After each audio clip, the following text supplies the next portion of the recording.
Hello everyone! May aayusin akong regalo ni Daddy Martin para sa Father's Day tomorrow.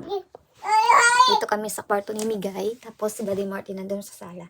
Hindi niya kasi alam kung ano yung regalo ko sa kanya, pero siya yung nag-send sa akin ng gusto niya, pero hindi niya alam kung saan doon yung in-order ko. Yung una niyang sinend, akala niya hindi ko nabili, pero binili ko agad. Tapos may sinindi naman sa akin. Akala niya, yun yung binili ko, pero hindi. Hopefully ma-surprise siya. Ito, matagal ko na tong binili, para mga 3 months. Ito. Magagamit niya to kasi mahilig siya uminom ng alak. Hindi ko na papakita sa inyo. Bukas na. Dito ko na ilagay. Diyan ko tinago kasi makikita nga niya. Datingan yung mga order ko para sa kanya. Dalawa siya, pero hindi ko muna ito ibibigay. Sa anniversary na namin, ito muna yung ibibigay ko kasi ito yung gusto niya.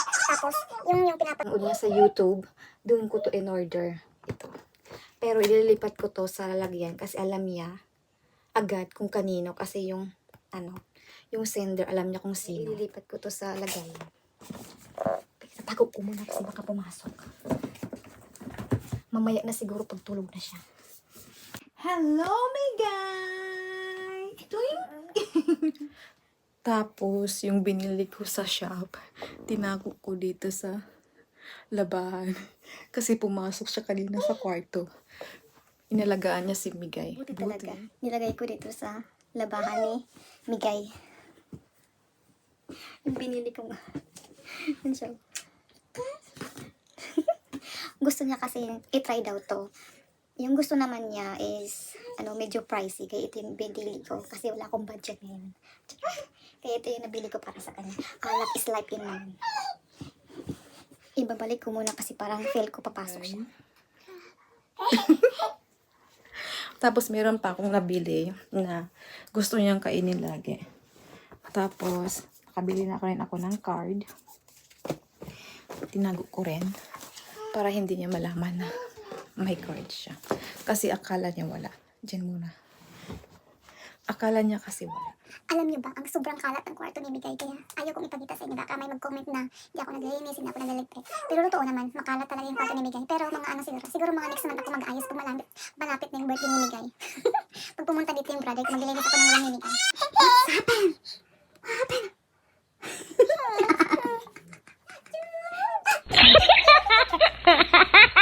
Ayan na si Migay, nagkalat na. Hi Migay! Meg! Nagkalat na po siya, Your Honor. At saka may nabili akong t-shirt ni Migay at saka ng daddy niya.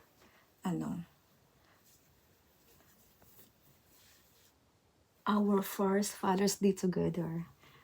Turno sila nito. Diba? Ang cute. Sa IB ko to. Nabili dahil nakalimutan ko malapit na pala yung Father's Day. Kaya in-order ko na lang sa eBay. Dapat sa Timo ako order kaso wala ng time. Kaya sa eBay na lang. Buti dumating talaga kahapon lang siya. Dumating. Minisage ko yung seller para i-update niya ako. Buti dumating. Ayan. Sana magkasya to kay Daddy M. Ito, siguro masuot naman to ni Bibi Migay.